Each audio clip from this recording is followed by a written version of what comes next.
काफी समय से दादी की तबीयत खराब थी। घर पर ही 2 नर्स उनकी देखभाल करती थी। डॉक्टरों ने भी अपने हाथ उठा दिए थे और कहा था कि जो भी सेवा करनी है कर लीजिए, दवाइयाँ अपना काम नहीं कर रही हैं। उसने घर में बच्चों को हॉस्टल से बुला लिया। काम के कारण दोनों मियाँ बीबी काम पर चले जाते। दोनों बच्चे बार बार अपनी दादी को देखने जाते। दादी ने आंखें खोली तो बच्चे दादी से लिपट गए। दादी, पापा कहते हैं कि आप बहुत ही अच्छा खाना बनाती हो। हमें हॉस्टल का खाना अच्छा नहीं लगता। क्या आप हमारे लिए खाना बनाओगी? नर्स ने बच्चे को डांटा और बाहर जाने को कहा। अचानक से दादी उठी और नर्स पर बरस पड़ी। आप जाओ यहाँ से। मेरे बच्चे को डांटने का हक किसने दिया? खबरदार अगर बच्चों को डांटने की कोशिश की। कमाल करती हो आप। आपके लिए ही तो हम बच्चों को मना किया। बार बार आता है तुमको देखने और डिस्टर्ब करता है। आराम भी नहीं करने देता। अरे, इनको देखकर मेरी आंखों और दिल को कितना आराम मिलता है।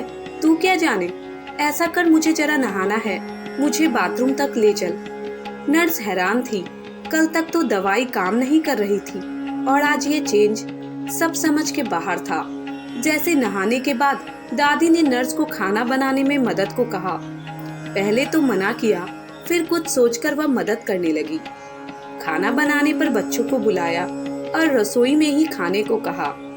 दादी, हम जमीन पर बैठकर खाएंगे आपके हाथ से।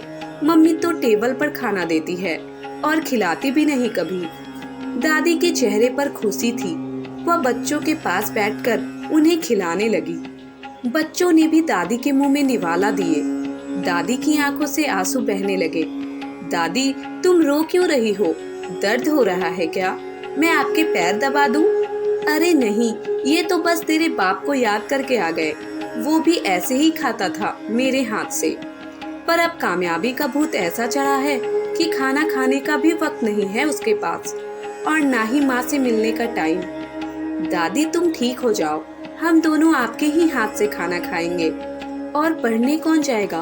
तेरी माँ रहने देगी क्या तुमको?